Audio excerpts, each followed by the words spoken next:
Welcome to The Explainer. We love to take big ideas and make them super clear and useful. And today, we're diving into something we all face, leading change. This actually comes straight from a real-world leadership workshop, so it's packed with practical stuff. All right, let's jump right in with a little experiment. Wherever you are right now, just cross your arms, the way you always do. Feels totally normal, right? Bet you didn't even have to think about it. Okay, now for part 2. Uncross them, and now cross them the other way. The way that feels weird, yeah, that way. How's that feel? A little awkward? Uncomfortable? It's not natural, is it? You actually have to stop and think about it. And that feeling right there, that little bit of awkwardness, that's exactly what people feel during any kind of organizational change. That's the feeling. It's the perfect illustration of why change is so hard. Even when it changes for the better, it just feels wrong at first.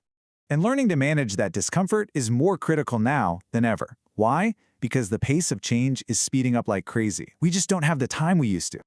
Okay, look at this. This really tells the story. Back in the 70s, you had about 3 years to get used to a big change. Fast forward to the 90s, and it's down to 2 years. And today, get this, it's about 6 months. The time we have to adapt has just vanished. It's a massive compression. So when a big change hits, people pretty much react in one of 3 ways. It's almost predictable. And where they end up, well, it all starts with their mindset. But before we get to those 3 paths, we've got to talk about the biggest roadblock. It's something called a paradigm. It's just a fancy word for a pattern or a habit or a tradition. It's that voice in your head that says, but we've always done it this way, It's basically thinking inside the box. Okay, so this graph, this is really the heart of the whole thing. It shows the emotional roller coaster people go on when change happens. The up and down axis is all about their attitude, from positive to negative, and the one going across is just time. You can see 3 clear paths people take, and we're going to break down each one. First up, we've got the design path. This is the ideal one. We're talking about maybe 20% of your people. These are the proactive ones.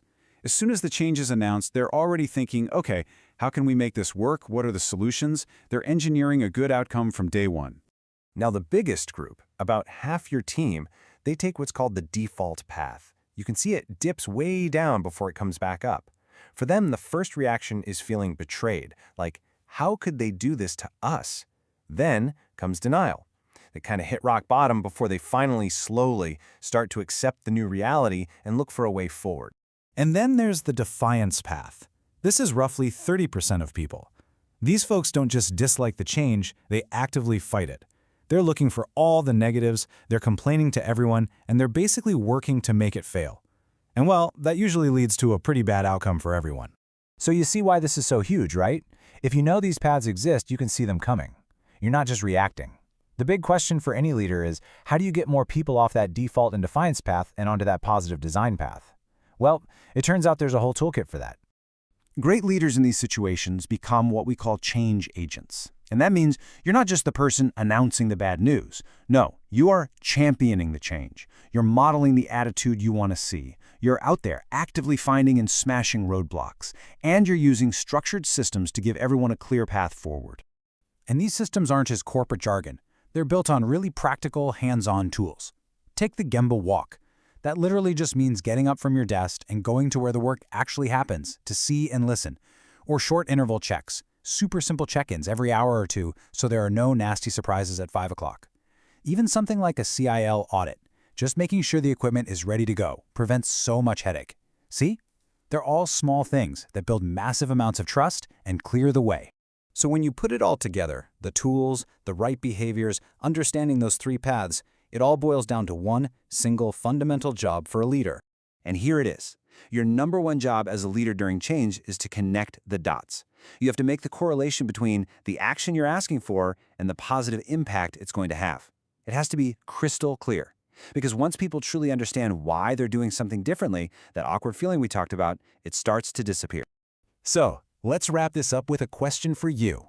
Think about everything we just talked about, from that weird feeling of crossing your arms the wrong way to the simple power of just walking the floor. What's one thing you can do this week to help lead your team through the inevitable discomfort of change?